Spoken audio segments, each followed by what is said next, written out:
Okay. My name's John Rees. I'm from the Don't Extradite Assange campaign here in London, and I'd like to welcome all those who've joined us so far. There's over 100 people already on the Zoom meeting, and more on Facebook, on Twitter, and on YouTube, where you can all catch up with this meeting if you're not on Zoom. So welcome to you all. I see there's people from around the globe participating in the meeting, and certainly our panel is a global panel as well. So I won't waste any more time. This is a meeting on why it is that reporters and journalists should be concerned with the most important political trial, certainly, that this country has seen in this century, the trial of Julian Assange, currently begun at the Woolwich Crown Court at Belmarsh Prison and continuing, or meant to continue, on the 18th of May. Now, to get some perspectives on what journalists should be doing, what journalists have been doing about this case, we've got a fantastic international panel with me today. I'll introduce them as we go along.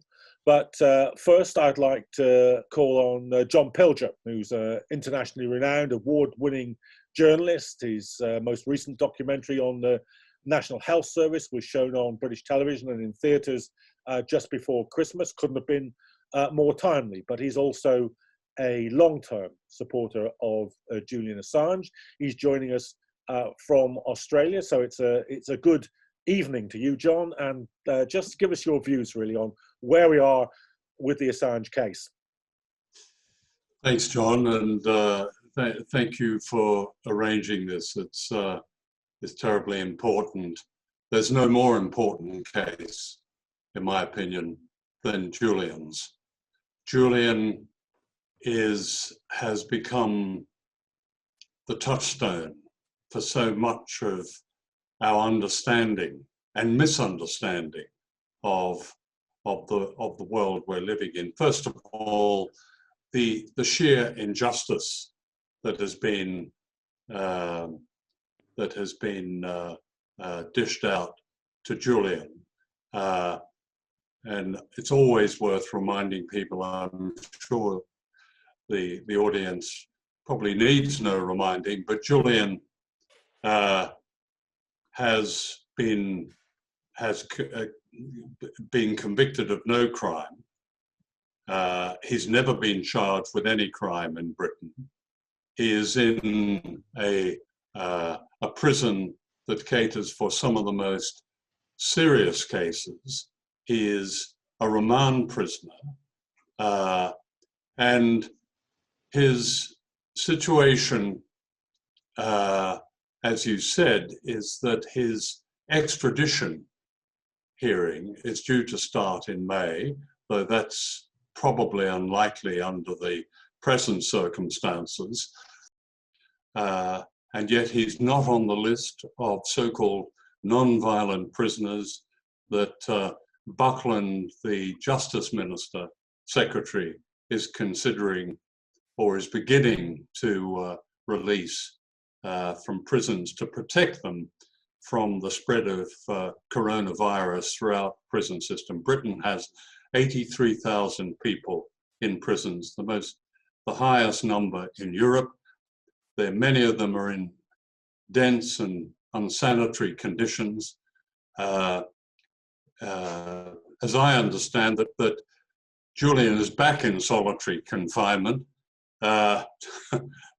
ironically now, to protect him from this virus. But even if he goes into the video room for those rare meetings he might have with his lawyers, the video room itself is dangerous because other prisoners have been there, and there is evidence that at least one prisoner has contracted and perhaps, I think, has died from the virus, and perhaps others. So it's very dangerous for him there. He is, in every sense, without flying into the rhetoric, if you like, of agitprop, he is a political prisoner. That's an accurate description of what Julian is.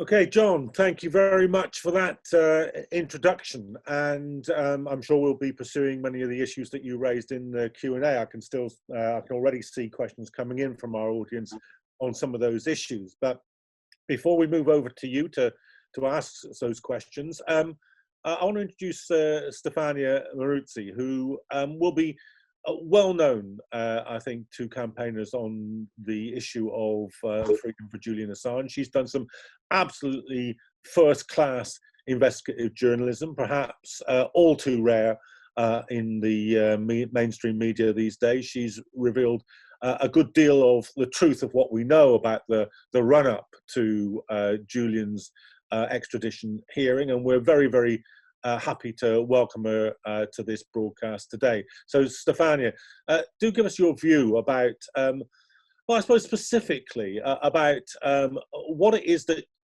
you've been doing that's revealed some of the truth here that perhaps much of the mainstream media just doesn't really do.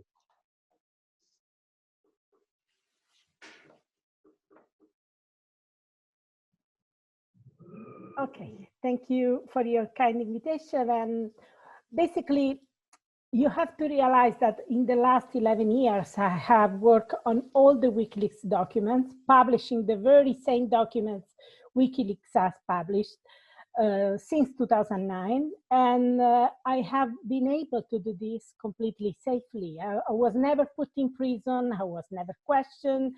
And so I feel the urgency to speak out and to use my safe position as a professional journalist to tell people how absurd and completely unacceptable this double standard, where I'm completely safe, and so are all of the media partners, some dozens of journalists from the New York Times to the Japanese newspapers, completely safe, completely happy. We got scoops. We publish gorgeous journalism thanks to Julian Assange, thanks to Chelsea Manning. Now we have been completely safe and they are in prison.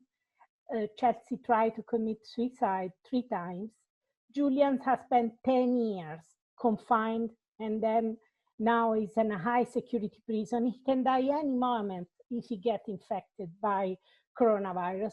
So I feel a professional and ethical duty to speak out and to use my safe position to tell people how completely unacceptable is this situation and how we have to take the street and act before it is too late.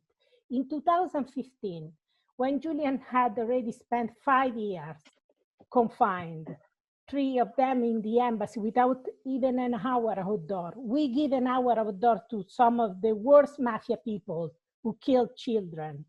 Julian has never had an hour outdoors in 7 years inside the embassy. So in 2015, I realized that no journalists had tried to get the documents about this case, to try to investigate this case using factual documentation. So it was at that point that I basically decided to start my Freedom of Information Act investigation. And just because I wanted to get the facts, I want something factual to try to understand what was going on. And Italian prosecutors had basically told me why there is such a paralysis in this criminal investigation in Sweden. And they said, there is such paralysis because the Swedish prosecutor don't want to go to London to question him. And this is stopping everything, is creating this paralysis. And he said, you should try to discover why they don't want to go there, because we travel the world to question very dangerous people, mafia bosses and so on. We travel to Brazil, everywhere. So why they cannot travel to London to question him? So it was at that point that I decided to file my Freedom of Information request in Sweden. And initially, Sweden was really collaborative. And that was my strategy. My strategy was, if I can get any information from Sweden, which is an open jurisdiction when it comes to freedom of information, I can use whatever I get from Sweden as a picklock to get information from other jurisdictions which are less effective, less open when it comes to freedom of information. And it worked. It worked because the Swedish authorities provide me very few documents, just 226 pages, but crucial, because thanks to these documents, it was possible to understand that the British authority were calling the shot in the Swedish investigation, which is very weird. What kind of special interest they have in this case, the Swedish investigation, considering that it was a Swedish alleged rape. So why they were calling the shot, what they were telling the Swedish prosecutors not to question Julian Assange in London, which is basically the decision, which basically the reason why there was this legal and diplomatic quagmire, the refusal to go to London to question him and to decide whether to charge him or whether to drop the investigation once and for all. So thanks to this email I got from Sweden under the Freedom of Information Act, it was possible to establish that it was the UK Crown Prosecution Service who had told the Swedish prosecutor, don't come to London to question him only after extraditing him. And thanks to these documents, it was possible to establish that back in 2013, even the Swedish prosecutor started to questioning the UK strategy of not questioning Julian Assange in London, but just extraditing him to Sweden. So even the Swedish prosecutor in 2003 realized that this was creating a judicial paralysis, a diplomatic paralysis, because at that point, there was even a diplomatic case in addition to the legal case. So at that point, the Swedish prosecutors considered to drop the investigation in 2003. But again, the UK Crown Prosecution Service told them, don't you dare get cold feet. So they were against the possibility of closing the Swedish investigation. Again, you ask yourself, why? I mean, this was a Swedish investigation about alleged rape. So what kind of interest the UK authorities at the Crown Prosecution Service had in keeping this investigation going on in a completely paralyzed situation? So the Swedish documents were absolutely crucial. But then when I tried to go to the Crown Prosecution Service and ask for the complete correspondence, for the full correspondence with their Swedish counterpart, they refused to provide any document.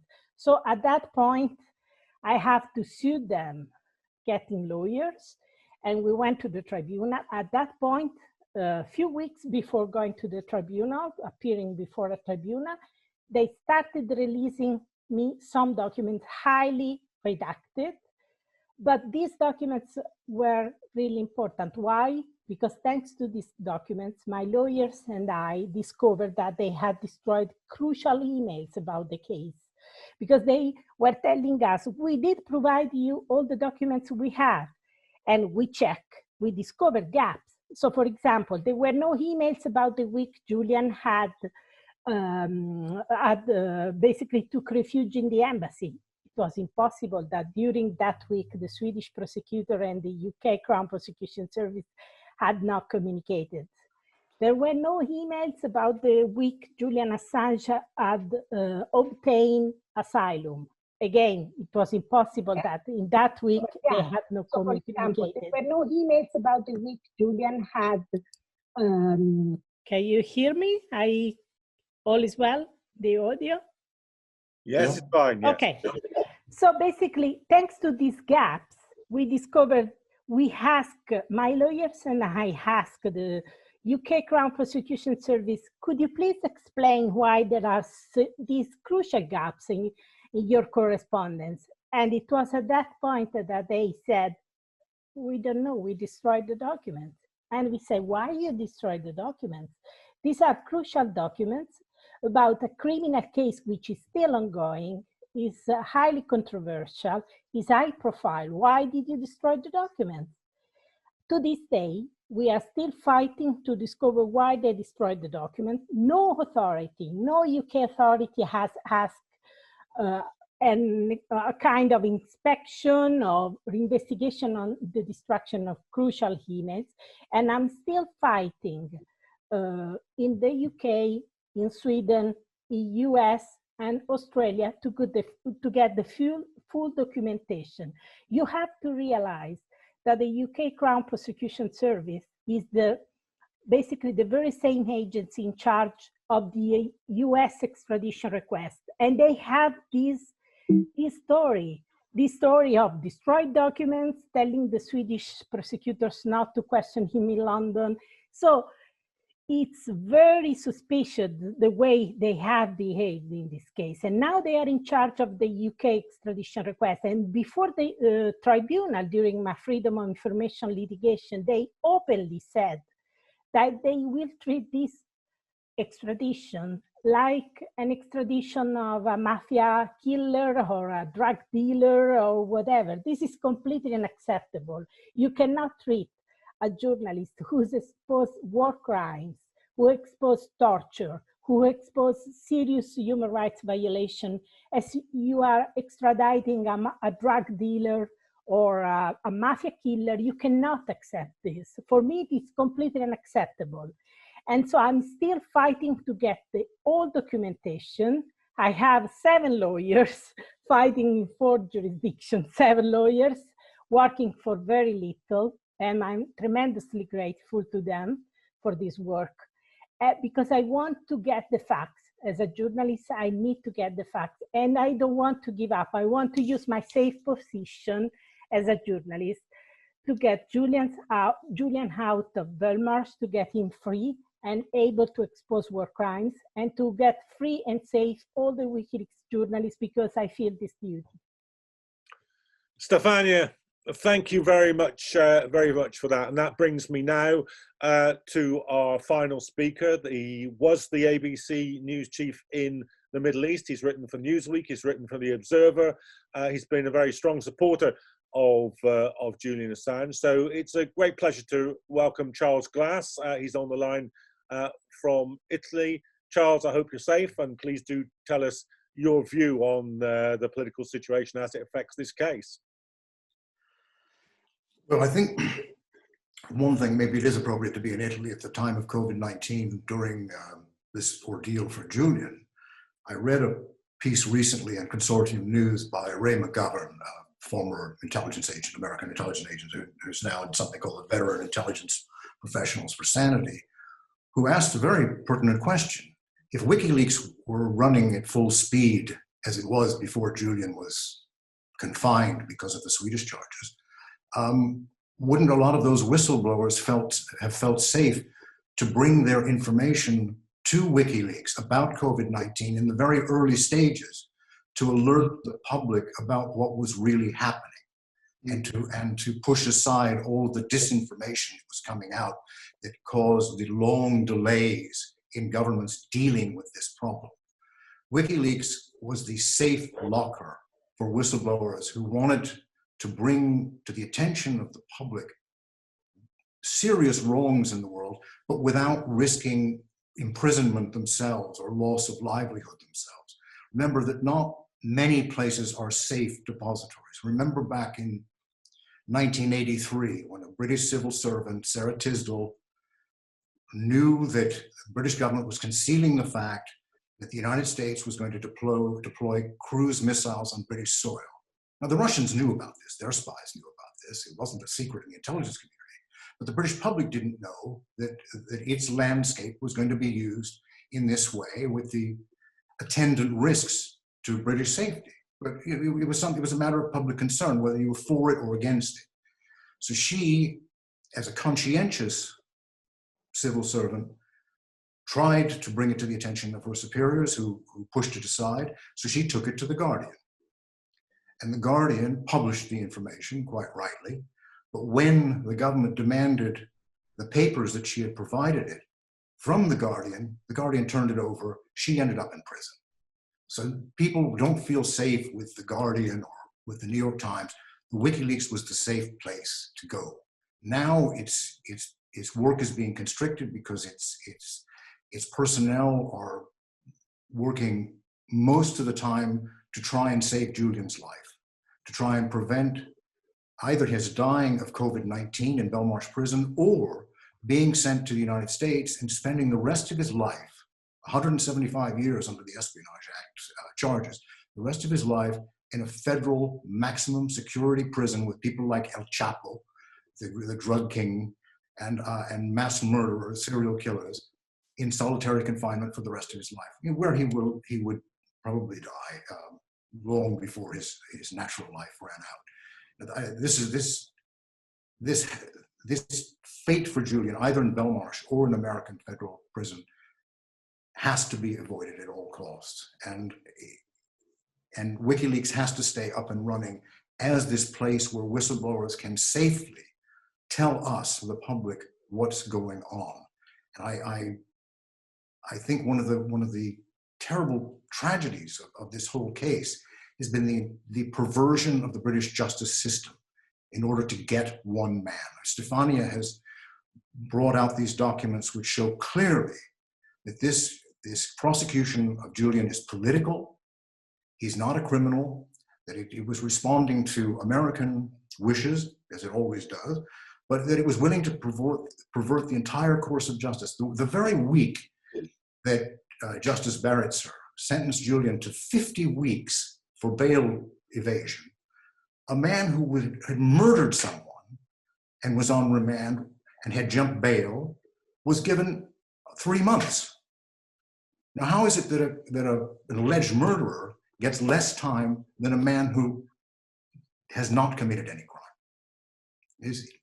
The whole thing reeks to high heaven, and the sooner it's dealt with, the sooner that Julian is released, the sooner that the British stop perverting their own justice system in order to please the US, the sooner all these things happen, the better. And the better for us journalists, because Julian is taking the hit for us. As Stefania said, newspapers around the world published the WikiLeaks documents, the New York Times, El País, The Guardian, et al. But they're not being charged because these are big, powerful institutions.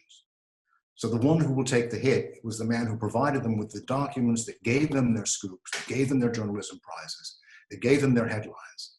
And a lot of them are not coming to his defense, which is, I think, disgraceful. In any case, I'm rambling on, but that's it for the moment. Okay, Charlie, thanks very much for that. And one of the questions that's already coming up on the Q&A feed here, and please, if you're watching and you'd like to ask something, do just click on that at the bottom of your screens, and you can ask a question, and I'll try and get as many of them as I possibly can into the panel while we're on air. But we've got about another half an hour, so we've got some time for those questions to be put and I hope answered by the panel. But let me just start off with this one, which, as I say, follows directly on from some of the points that Charlie made there. It's from Mick Dixon. He says, how can we put pressure on the media corporations to take this case up? I attended the Media Democracy Conference last year. It was packed. Many attendees must be working in some capacity in the mainstream media. They must have been there because they want to make an intervention somehow. How can we help them? And it seems to me that that's a really good question for a meeting about journalists and the Assange case. Now, Stefania, I'll come to you first. You've said a lot about your methods of work. They obviously aren't the methods of work of quite a lot of mainstream journalists. What's your view? What's your answer to Mick's question there?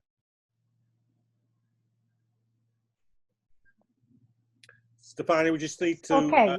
Yeah, unmute. Can you hear me? Okay. Yeah, go ahead. So based on my experience, I think it is crucial that readers put pressure on newsroom, email newsroom, and expose the silent and tell them that it's completely unacceptable that they are silent on such high-profile case. I know from colleagues in the US, they told me, well, we don't think we will cover extensively this case because we have coronavirus and we have an election. So they have run something like 3 years of campaign on Russiagate, and they are not covering the case, which is a case about the 2010 revelation that they basically published. They got massive scoops, and they were able to run this campaign, the demonization campaign on Russiagate, And now that it's very clear that he's under trial, he's on trial, and they want his extradition for exposing war crime, they are silent. It's completely unacceptable. So I think the readers should email regularly to the newsroom and expose this completely unacceptable behavior. I don't see any other solution. I mean, we cannot put a gun to their head. Only public pressure. We can use, that's all we have, you know. Stefania, thanks very much for that. Charlie, I mean, you've been in major news corporations. What works in terms of getting a change in tone or a change of direction in the kind of coverage that they give a case like this? Well, the only thing that really works is to buy it. So if you want to buy the New York Times and change the editorial policy, then that will work. Short of that, I don't know. At the moment, all journalistic organizations, the Reporters Without Borders, Committee to Protect Journalists, the journalistic branch at Amnesty, the National Union of Journalists in Britain, the Australian Journalists Union, and others have all come out in support of Julian and of WikiLeaks' right to publish. But the people who employ the individuals in these unions and organizations, the major publications and television networks, are not coming to his defense, and not even reporting it in the kind of detail that would be able to offset the huge governmental disinformation campaign against him. In fact, Stefan, if you want to do an interesting freedom of information request, try to find out the budget for the PSYOPs campaign against Julian in the United States and Britain. I would love to know the figure, because I'm sure it is huge. All the time we are reading sheer libel against Julian, things that are not even remotely true, that a lot of the public believe because this is being fed to the media by someone. And I'm sure that there's a huge budget for that purpose. And it's going to be very, very difficult to offset that. But I suppose the only thing is for the individual journalists who have used Julian's material, used the WikiLeaks material, to report this thing in detail regularly and to urge their editors to be fair. Okay, John, just let me, there's a subsequent question here come in, which is pretty much in line with this discussion so far. So just let me read that, and then I'll come to you.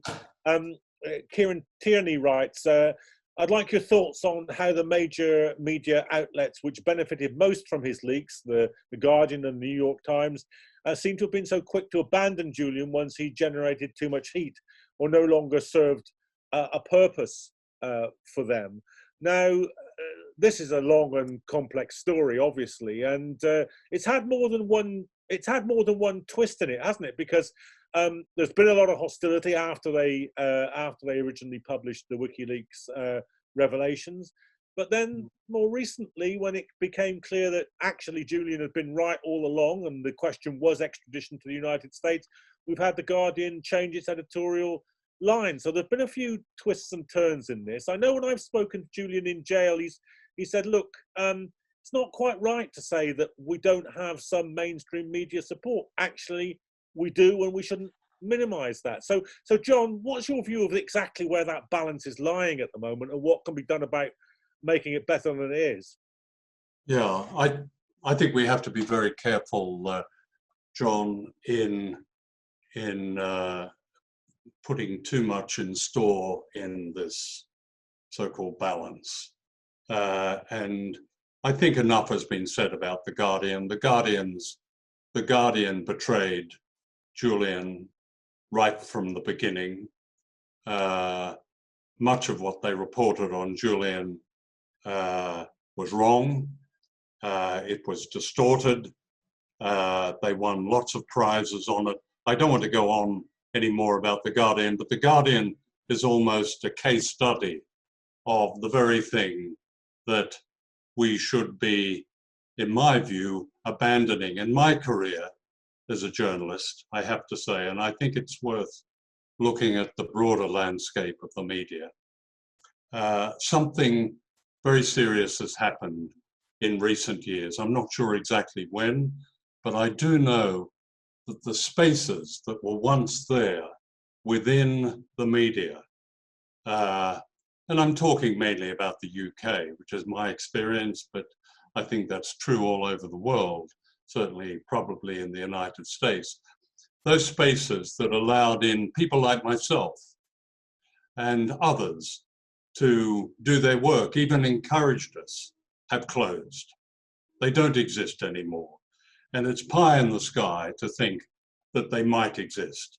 Yes, there are good people, amazingly, still at work and still able to have their work published. But by and large, the media represents what is probably the most misunderstood and the most important threat today, and that is propaganda. The media is an extension. We've seen that of established forces. It always has been. But there were, as I've said, there were places in the media where we could work. I mean, when I was on the Daily Mirror accommodated two of us, Paul Foote and myself. That would be impossible today. 6 years ago, I received a call from The Guardian saying they didn't want my work anymore. So did half a dozen other people. That's the end of it. And I think that has to be taken very, very seriously.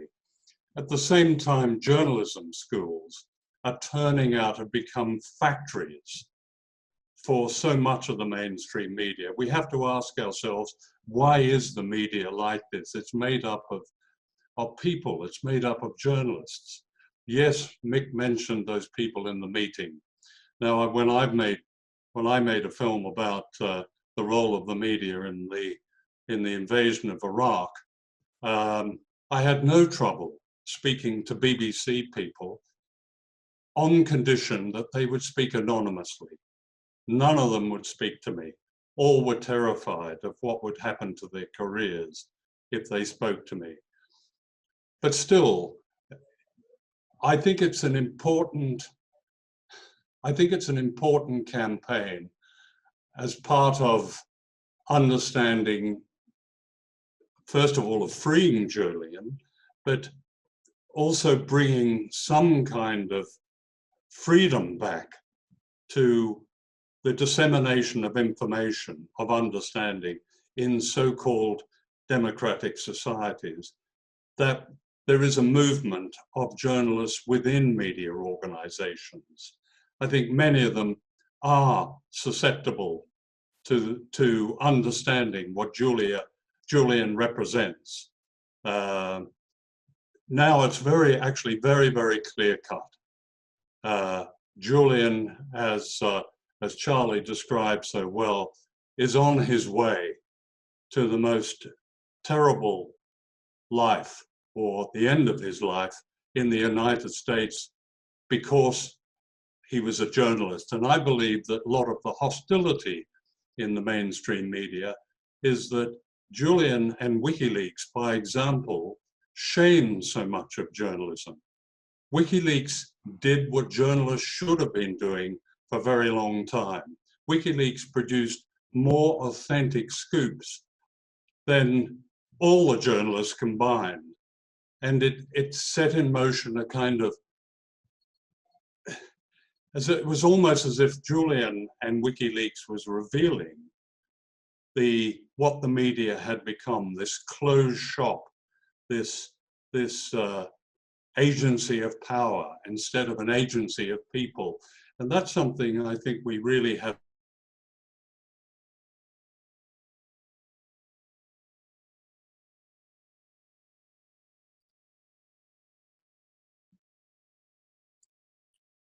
Hello. Screen is frozen. John, are you still with us? Because sounds as if your sound disappeared on here. I think you'll have to reconnect. Okay, John, I think you might have to reconnect with us there. But thanks for that contribution. And I think it did address some of those questions. I see Mick Dixon's replied on the question and answer thing saying, John is so right here. So at least the questioner thought that you'd got that answer right. I'd like to just let you know that there's about 1,700 people following this on Twitter and hundreds more on Zoom and on Facebook. So I'm glad to see that the message is getting out to a wide audience.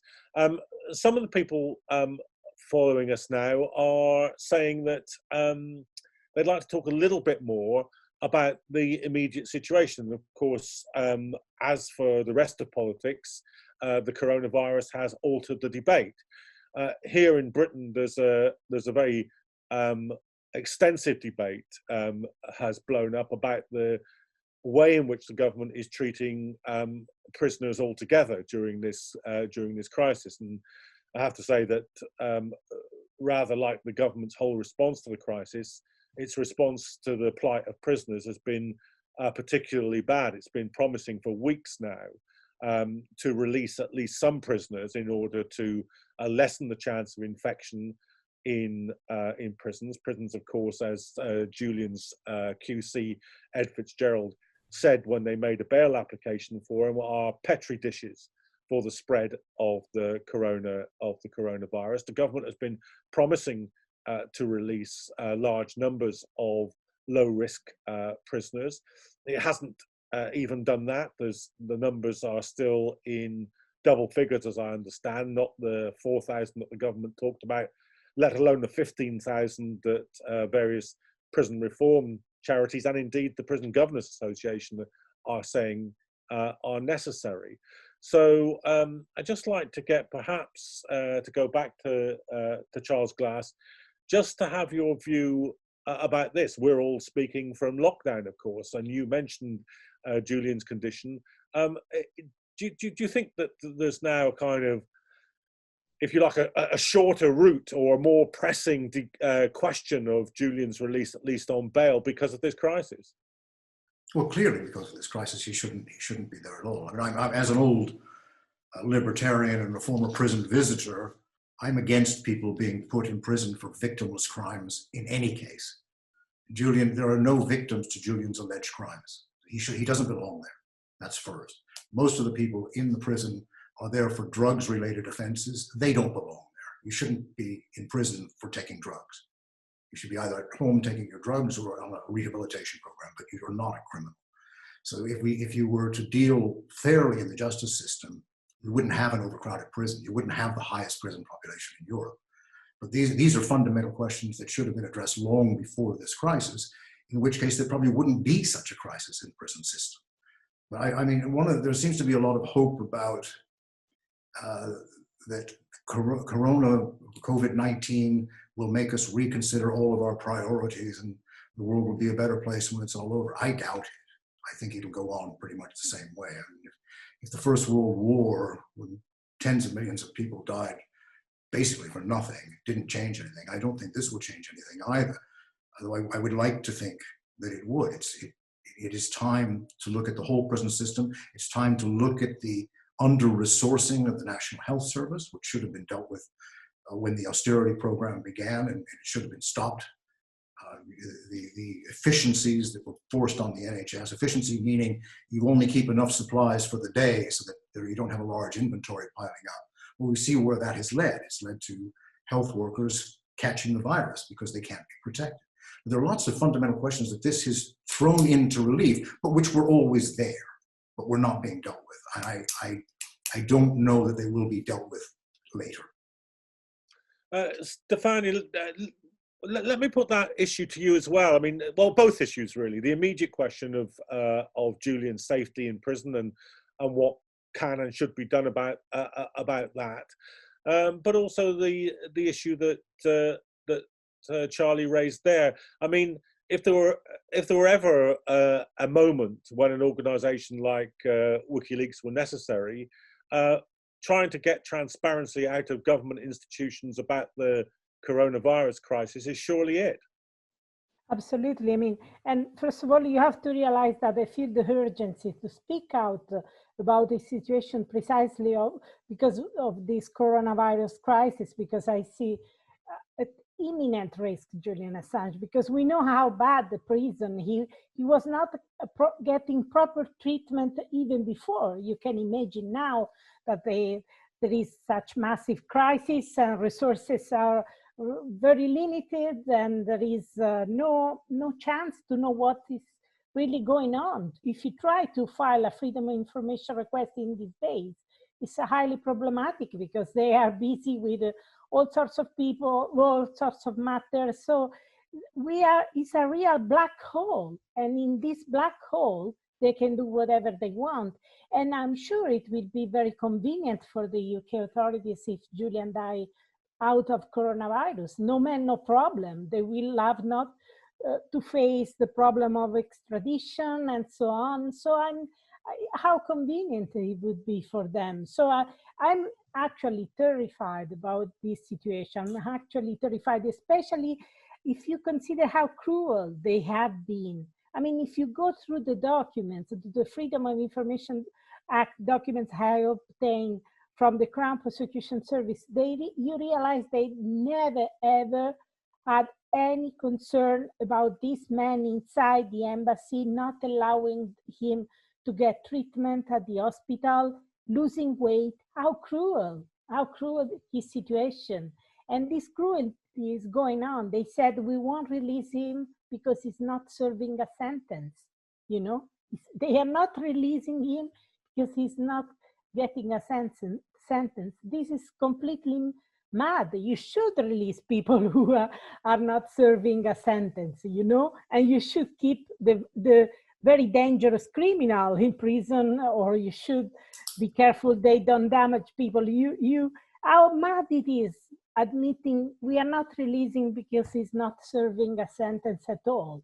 That's completely mad. If we had serious media, they would destroy authorities like this. They would protest. They would say how absurd it is, all this situation.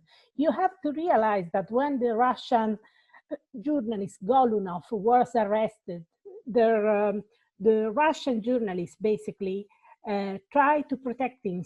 They spoke out. They basically came out. They stood in solidarity, and it worked. So even the Russian journalists behave better than the Western journalists in this case, you know, because they stood in solidarity. And I'm sure if all the journalists who have worked, even just those who have worked on the document, speak out, I'm sure this case will be out in a few months. He will be out in a few months because they are putting him in prison for life for revealing war crimes. How can you accept this? I mean, it must be possible in a democracy to publish war crimes and to be free. This is what the freedom of the press in a democracy is supposed to be. You know, it must be possible. This is why I'm so obsessed about these cases, because it goes beyond Julian. It goes beyond WikiLeaks. I want a society where you can expose war crimes and you can be free and safe. And I want to contribute to create this society through my journalism, because if you cannot expose war crime and be free, what kind of freedom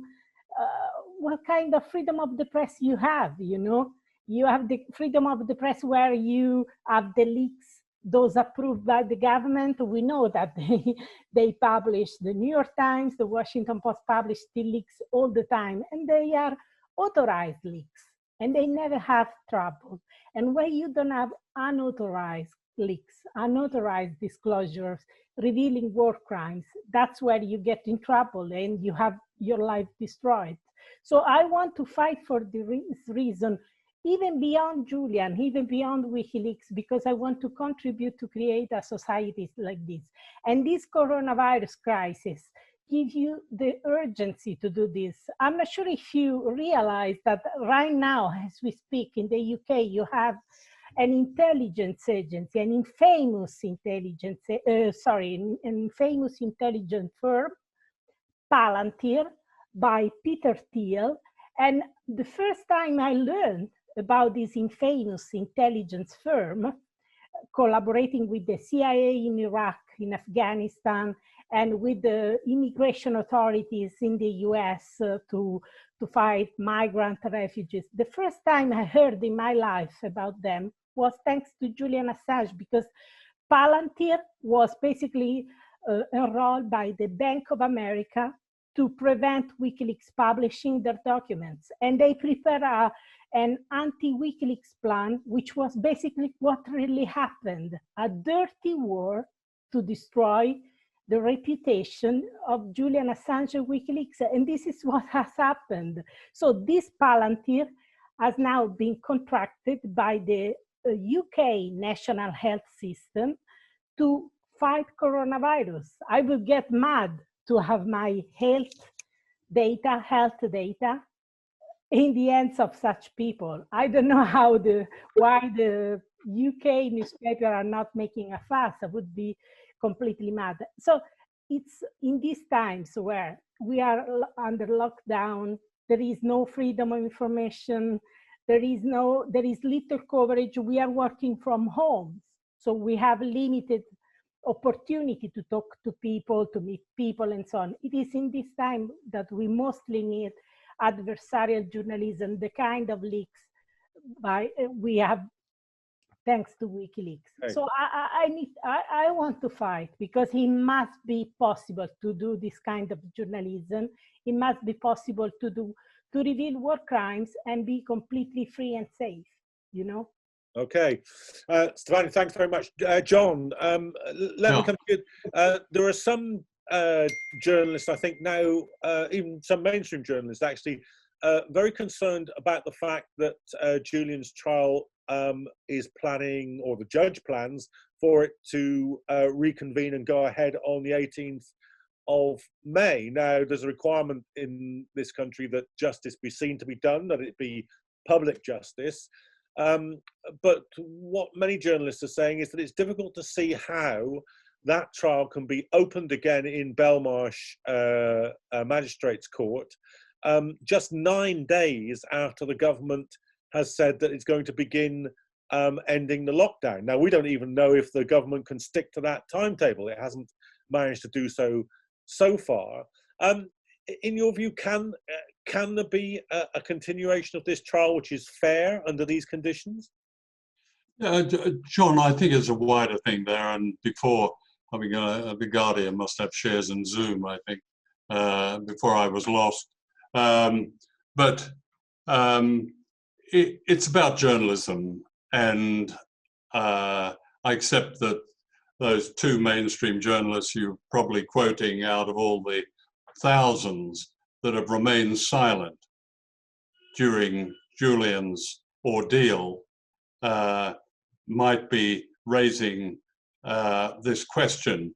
But we're talking here about journalism. There should be, journalism is often rather romantically called a fourth estate. There should be a fifth estate now. It's no point, the idea that we should be somehow joining up with a mainstream media, which is closed as far as Julian's case, if anything proves that the mainstream, so-called misnamed mainstream media is now closed to being a true media, it's Julian's case. There has to be a movement of journalists, and they can be journalists, as I think Nick's question brought up, about journalists in particular who are prepared to go to public meetings, who are prepared to show their faces. But journalists have to speak up. That, in my view, that should be the message from this meeting. All journalists, wherever they are, for whom they're working, they need now to speak up, because the whole thing is so rotten. This what you've just raised about the court case starting 9 days later. Well, we both know that it's almost impossible for Julian's lawyers to have proper discussions with him. He's not given the facility, the time. For months he wasn't given the time. Even on the way to the court in late February, he was carrying court documents. They were taken from him. The whole thing is a farce. And it's only journalists acting as journalists playing what is basically a traditional role, and what that journalists right from the beginning, when they were agents of people, not power, that has to be returned to that. But the old fourth estate should be abandoned, and there has to be a different movement of journalists. Around the Julian Assange case, that's incredibly important because it's so urgent. But also it affects them, as I think you pointed out at the beginning. It affects all of them. If they're allowed to put Julian away, they can put anyone away. The intimidation is such that, and I can't remember who of us raised this question. I think it may have been Stefania, but all the questions raised about this coronavirus, the way it's been treated by, stand up in front of lecterns which have written on it, protect the NHS, when they've spent decades, they and their cronies, destroying the NHS.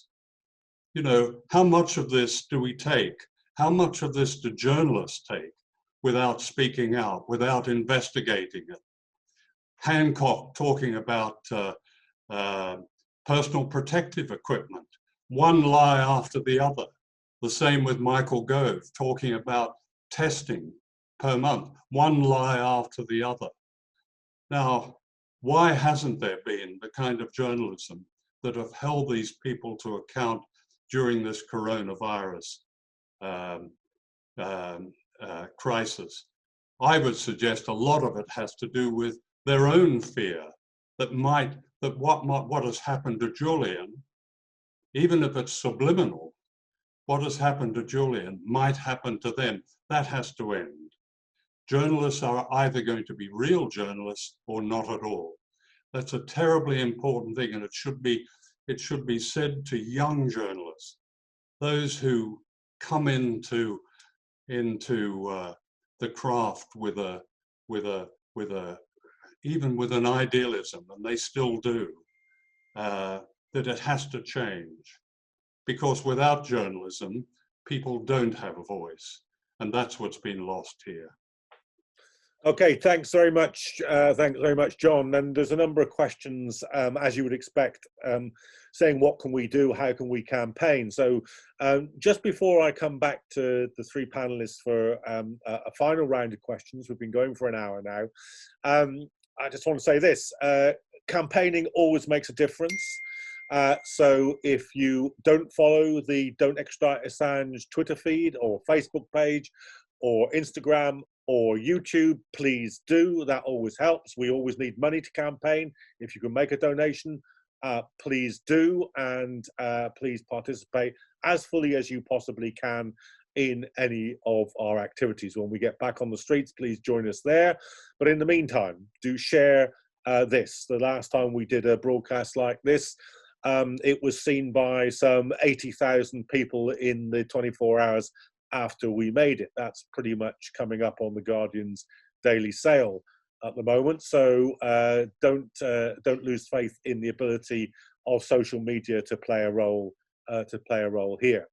So that'll be the last word you hear from me, apart from to say goodbye to you all. Thanks for watching. As I say, there are thousands of people watching this broadcast. But just to wrap it up, I want to go back to the panelists and ask them this. We've talked a lot about Julian's plight, and it's certainly a serious one. But the question I want to ask you now is, what will be the condition of journalism if the American government is successful in extraditing Julian Assange and is successful in prosecuting him? What would that mean for the practice of journalism? Charles Glass, let me come to you first about that.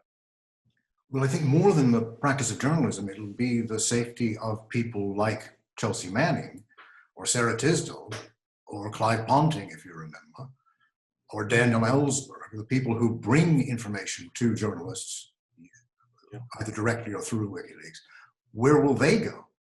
Whom can they trust when they see the man that was protecting them and bringing their information to the public, seeing him behind bars for the rest of his life, and not even defended by his colleagues in much of the media?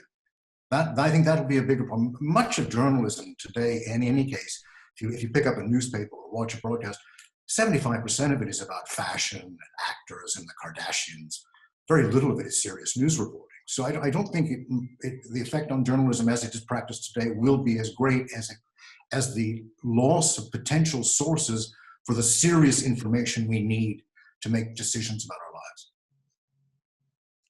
Stefania, just give me a brief summary answer about where you think journalism will be if we don't win this. To be honest, I think it will be devastating, because it will set a devastating precedent where you cannot expose war crimes, neither as a source like Chelsea Manning, and nor as a journalist, because don't forget, you can do journalism, great journalism, if you have great sources who take huge risks, but also great publishers. If you don't have good journalists like Julian, like WikiLeaks, who have the guts to publish this information, you can have the fantastic source you want. The information will not come out in the way he should be. So if they can destroy Julian, if they can destroy journalists like Sarah Harrison, let's not forget her name, who flew Hong Kong to help one of the biggest journalists of all, sources of all times, Edward Snowden. If we not can have this, well, why to do journalism if you cannot expose war crimes and torture safely? I mean, what's the purpose of journalism? John, last word from you. Well, I don't think it makes any difference whatsoever. I think journalism has changed. It's been silenced. It's been silenced from within. There's been a sort of defenestration of the best. The best journalists are always those who go against the grain, who are mavericks. People like Charlie and Stefania and others, great investigative journalists like Seymour Hersh now, can't get published in the United States. People have been thrown out. So journalists, those who want to be journalists, those who understand how important journalism is, have to make the changes themselves. That's where the campaign should be heading. Yes, undoubtedly the mainstream media has great power, of course it does, and persuading them to be something that they're not may be a noble cause, but I think it's rather a lost one. We have to change journalism itself. John Pilger, Stefania Maruzzi, and Charles Glass, thank you very much for being with us. I can see from the comments that people are deeply appreciative. Wonderful contributions from Stefania, Mr. Pilger, and Charles. There's Anthony Walsh, and there's a number like that. So thanks very much for being with us. To the rest of you watching, thanks for joining us. I've really only got this to say. Do remember the words of Steve Biko, the great anti-apartheid activist, when he said the most powerful weapon in the hand of the oppressed is the mind of the oppressed. So don't ever think that sharing a video like this, or signing a petition, and there are ones on the DEA website, or writing to your MP, or participating in a protest, never think that it doesn't matter.